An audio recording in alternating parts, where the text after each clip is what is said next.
Hey, welcome back to the channel. Now, I don't know if you noticed, but I've been hosting free webinars once a week, trying to focus on that reading. We want to use this extra time that we have on our hands to focus on that reading because reading is the hardest to improve. And I'm going to be posting today what we did yesterday in the webinar. We were working on the reading and writing fill in the blanks, and I pointed out some things that we can try to improve ourselves with in order to have a higher chance of answering those questions correctly. Now, next week will be my last free webinar. Next Wednesday, 2 p.m. Sydney time. The enrollment is already open, so if you want to enroll for that, just head over to justasksonny.com and feel free to enroll. Now, if you're here for the first time and you're thinking, who the hell is this guy? Well, my name is Sonny, and this is Sonny English. You want to consider subscribing because I provide real tips and tricks on how to get your PTE score. Y'all ready for this? Let's get into it.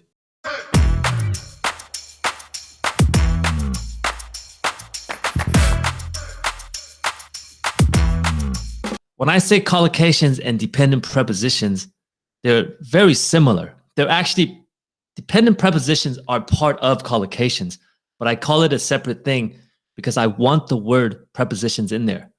Okay? It is called dependent prepositions, but it's a subcategory of collocations. And I want you to remember those words because collocations itself, I say this all the time, you never heard of this word before until you started practicing for PTE. Because what the hell does it even mean?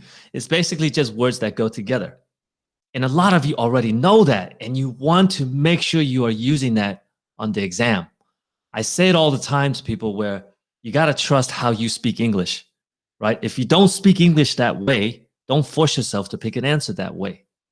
So we're going to do a little warm-up exercise, and I want to test you on some easy collocations first. So if you take a look at this right here, what's missing in that blank? I won't even show you the options yet. What do you think is missing in that blank? What word goes with the holiday? All right, good. So we've put enjoy, take, and have. They wanted to have a holiday. Maybe. Enjoy a holiday, yes. Enjoy a holiday could work.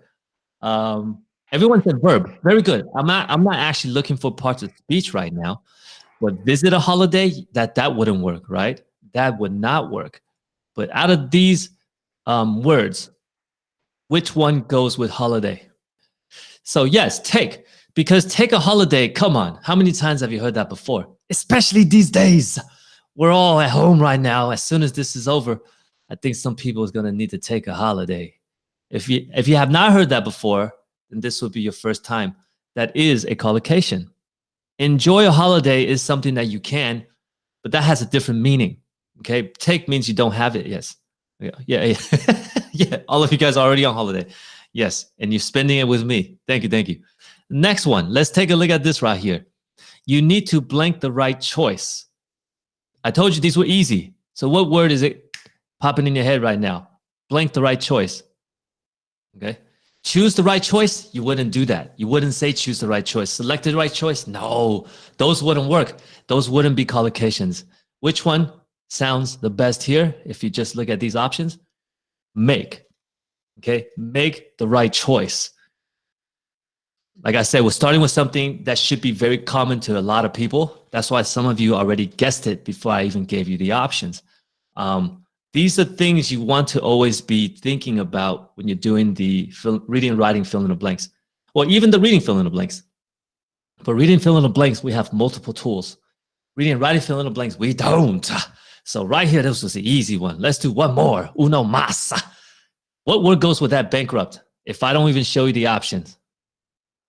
I like that word declare. I like that word declare, but the word declare does not go with bankrupt. What goes with declare? Has anyone heard it before? It's not bankrupt. It's bankruptcy. You declare bankruptcy. So you see, that's a whole separate collocation right there. We start to become bankrupt. You don't become. Oh, we don't become. We don't experience that either. This is the easy one. I mean, I'm sorry, it's not easy. The word itself is easy. But you see, go bankrupt would be that collocation, right? Have you heard that before? Must have. And you hear it on the news all the time right now because small businesses are suffering. Okay, so they're going to go bankrupt. That's what I mean by the collocations that go together, and these are the ones that you should already know. Now, what can form a collocation? Here we go again with that simple sentence structure, right? If you make a collocation, it's basically two words or a phrase that goes together. What's a phrase? This is a phrase. Okay, this is a phrase, a noun, preposition, noun, but you know you could put adjectives in front of that noun, right? That whole thing can become a collocation. But the most common one will probably be this. What can go in front of a noun? An adjective. So an adjective and a noun can create a collocation. All right. Does anyone know what can go in front of an adjective? I didn't really talk about this in our reading fill in the blanks lesson. Adjectives can go in front of an adjective, and adverbs can go in front of an adjective. That also creates a collocation. Okay? So when you're reading by yourself, when you're studying for yourself, and you see those type of words put together, and you feel like, I don't know what that means. I've never seen this before. Check it out, look it up. That's going to be your new collocation you want to write down. Adverbs describes adjectives, and adjectives describe adjectives. Very good. Now, that creates one. Here's another one that we didn't really talk about. Prepositions. What kind of word can go in front of a preposition? We have one right here, right? That can create a dependent preposition, which is another collocation. What else can go in front of a preposition?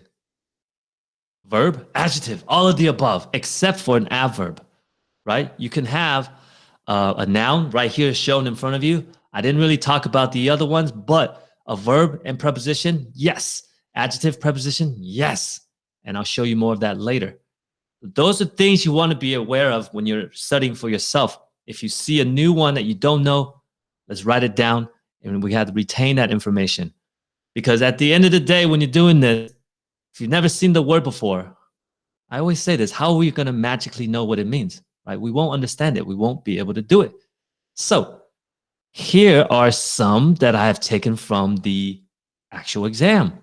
This is a collocation that's from the exam, but I changed the sentence. I used the same collocation, but I changed the sentence. When you're dealing about the spread of, I'm assuming everybody's aware of this, so we know this is a negative thing, right? This is a negative thing. So when you're dealing with that, what kind of spread? What do you want to do with this? Curb, suppress. What else? Suppress. Curb. Okay. They all have very similar meanings, huh? You see, you're going to deal with something like this on the PTE. You're going to have similar meanings. It's going to be synonyms at times. So how do we know what goes with what? Well, we need to deal with that. We need to know that collocation. The spread of something. You want to curb the spread of something. Suppress means to decrease, to push it down. Maybe not 100% stop, but your ultimate goal is to stop it. You want to curb it. And that's the correct collocation here. All right, that's the answer. If you didn't know that collocation, well, now you do. This was actually taken from an exam question, but I just changed the sentence. All right, let's look at another one. How about here? Which word just sounds good with that dangerous? Without reading anything, we just look at dangerous and those four options. Which one just sounds good to you? Unanimous. Unanimous, right? We're all picking the same answers. So, highly dangerous is something you must have heard before, right? So, greatly dangerous, minimally dangerous, vastly dangerous. Maybe you can put it together. For sure, people would know what it means. But which one is the most common one you have heard of? That's a collocation. Highly dangerous. Okay? Vastly, maybe. In certain cases, you might say that, but it's not the most common way. And we don't pick answers that way. We want the most common collocation. And I said this last time. People treat prepositions like a stop sign. And we don't want to do it that way. People treat the prepositions like a stop sign because they have the preposition here and they stop reading before the preposition. Hell no. That's the worst mistake. If you see a preposition, you're going to read up to it or past it. Never stop before it. Because the preposition is there for a reason, right? And we established earlier, when can we use prepositions? A noun and a preposition. That was the first one, right? So here's an example. The impact. You give me the preposition. What goes with impact? Thank you, thank you, thank you. The impact of something and the impact on something. Thank you very much. So there are two, right? The impact of something and the impact on something. Both are correct. Both are correct. That's the noun. Okay? Let's move on to the next one. Speaking of verbs, we can have verb plus preposition. So, give me the preposition. What goes with this? So far, everybody says with. Yeah. That is correct. With, associate with. Look at that. Everybody agrees because we know that it has to be with. Nobody said any other answer, right? So that is why it's called dependent, because you can't just make up stuff and say associate on, associate across, right? It has to be with. That's why this is important, because when you have rules, you can apply the rules. Let's look at the adjective plus preposition. Adjective, suitable. Words with ABLE are usually adjectives. And suitable is with, look at that, for. Look at that. Well done. Everybody agrees. So you know the rules for suitable, right? Now, accuse here is the verb. And why are we looking at this one? Because I want you to know that the preposition does not always have to come after that word, okay? So if the preposition is back here, it doesn't mean it's not a clue for this word right here.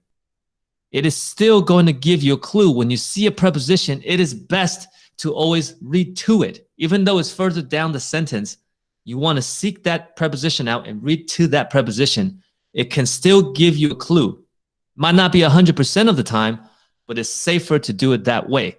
And accuse them, how many of us are saying, yeah, of. Thank you very much. It is of. Accuse them of something. That is correct. So I'm just giving you some samples and you know them, right? That's very important. So let's practice a couple of them. Let's look at the sentence. If we have a whole sentence right here, but we don't actually read it. We're not going to read it. Again, these are taken from past exam questions. If I just look at the word concerned, it's about. Very good. About. Concerned about the boy's safety. You're concerned about something. You might say concerns and then for. You might be able to say it as a noun with for, but not concerned for. Concerned about you, concerned about things, it would be about. Okay, so you see most people have the right dependent preposition. Now, how about this one? Let's not look at anything else and look at the word grateful. Very good. Grateful for. Grateful for, right? We all agree right here. Everyone says grateful for. You see, we didn't actually need to read the context of the sentence to know that grateful and for goes together. One more. How about this one right here? This one has a noun right here. We have warn. Done. Warn someone about something, right? Warn you about something. That is the dependent preposition. Now, are you actually going to get a question like this on the exam? Most likely not. Most likely not. Okay, I've seen maybe 2 at the most in my time. How many times I've taken the exam? I think I've seen 2 questions. Yeah, see, that actually test you on preposition. Okay, so that's one person had it once, right? I have seen it like twice. And out of all the times I've taken the exam, that's not a high chance. So why the hell are we practicing this? Not because we're going to get tested on that. We're going to get tested this way around. Okay? We're going to get tested the other way around because that preposition is right there, right? You see that preposition right here? That is your clue. Again, you do not read up to this point. This is not what you read. If you see a preposition, you read up to it or you read past it. All right? But at least read up to that preposition. Which one sounds good with on? There it is. Depend on, right? Everybody is saying depend on, depend on. There you go. Because that is what it's still called a collocation, but I want to make sure we know the name dependent preposition because you're looking at that preposition. It's very important. Now, how about here? Which one sounds, just read it all together and see which one sounds best with the for that you have heard before. Refunds for, satisfies for, recoups for, and compensates for. Okay, so it's a little bit mixed, but majority of the people are saying compensates. And yes, this should be compensates for something, right? Compensates for something is always together. One more. How about this one? This one right here has another noun here. So the preposition is back here. Which one? The vocabulary is not easy, but which one goes with that for? Before I left, I saw a lot of people put forgive, because forgive me for. You've probably said that a lot of times, right, guys? Saying it to your to the girlfriend, to the wife. Forgive me for whatever you have done. So there you go. So all that leads us to the reading and writing fill in the blanks practice. We want to apply that into the reading and writing fill in the blanks. I'm pointing out the ones that have clues for us. We're not going to answer all of them because some of them will require us to read and understand. For the questions that I want to go over are the ones where it creates a collocation or a dependent preposition. Okay, so this one right here I highlighted, gave the blank of something.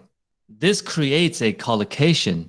If you have not heard it before, we're going to learn it today. But look, some people are already writing the answer. Gave the blank of something. And if you compare it with the options down here, illusion is the correct answer. You give the illusion of something. Any idea what that means? When you give an illusion of something, something false. Yes, a false idea. It's fake. There you go. Excellent. That's the word that I was looking for. To give the illusion of something means it looks like it's something, but it's not. It's not real. That seems to be. There you go. That's what it is, right? It's a collocation. They will put it that way when they want to give that meaning, something that seems to be. Okay?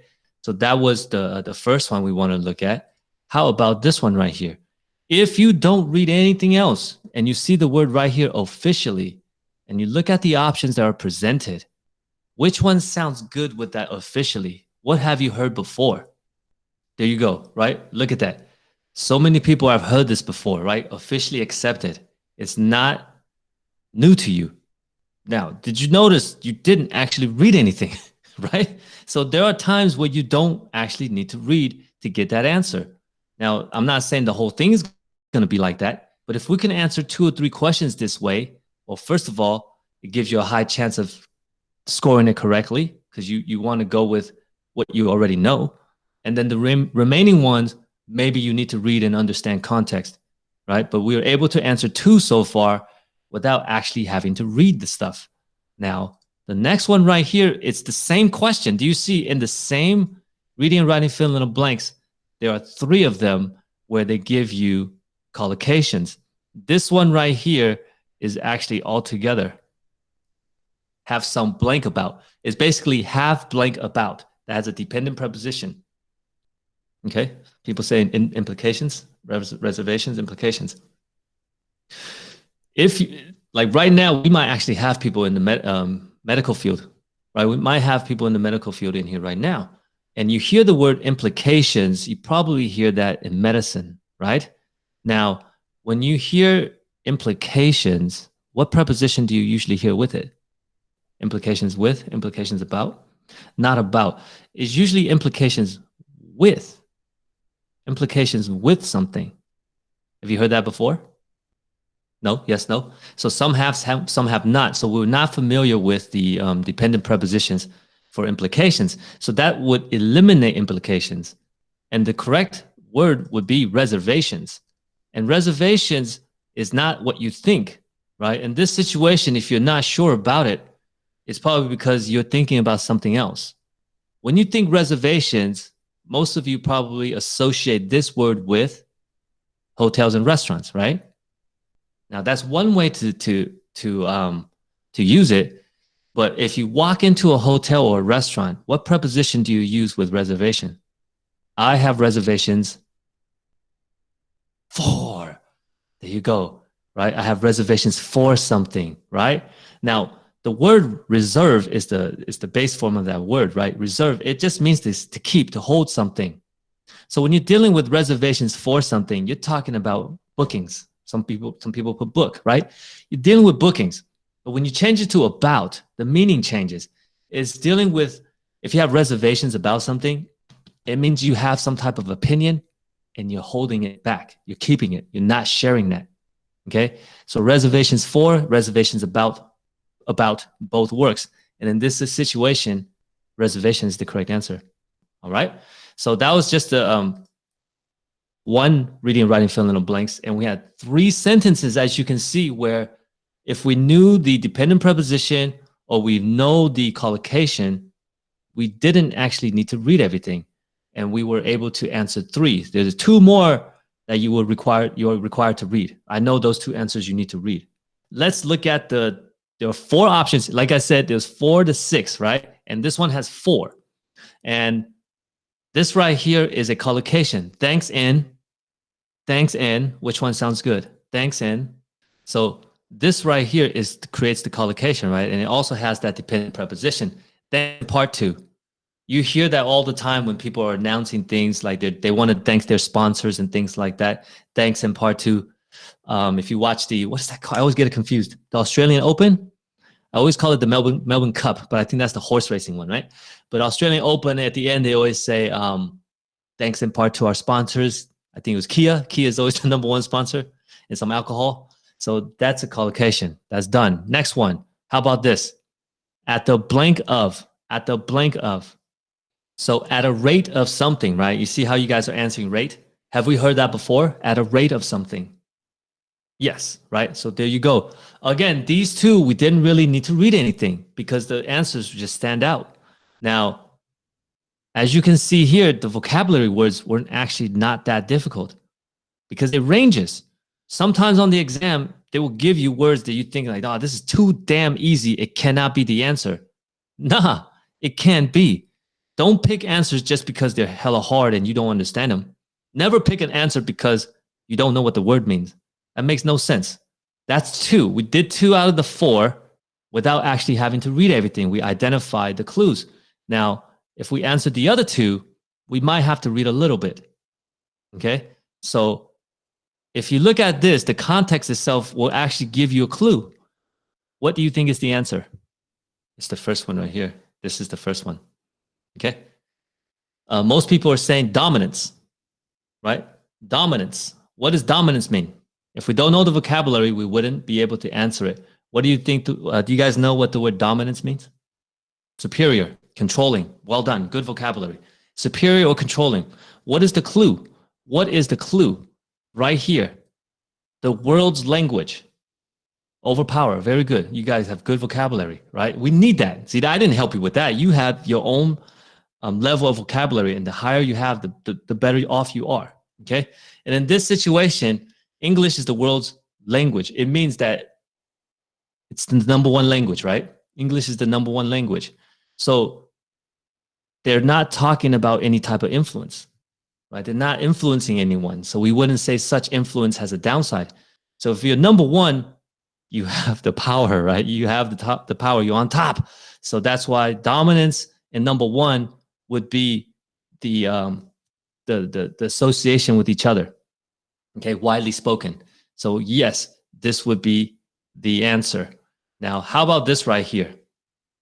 What would you pick as the option? Sorry, I picked the wrong fill in. I'm gonna pick this one. Very good. So far, almost everyone picked twice that number. Okay. We're not using multiply because they're actually saying it's less right now. Right? There are about 6,800 left in the world. And then now they're saying that it was more back then. So it's less right now. So it's not multiplying. They're saying that it's just half, right? It's cut in half. So twice, well, it's multiplying, but it's half, right? They're talking about it's half. You've seen this one as well, right? Yeah. So that's what I mean. I try to take ones that I have seen before. So this one right here was twice. Now, as you can see, these 2, we actually had to read context. And I picked this one because it's really short. And so I can fit everything onto one page. Because the other ones I can't fit into one page, then we got to go to a document. All right.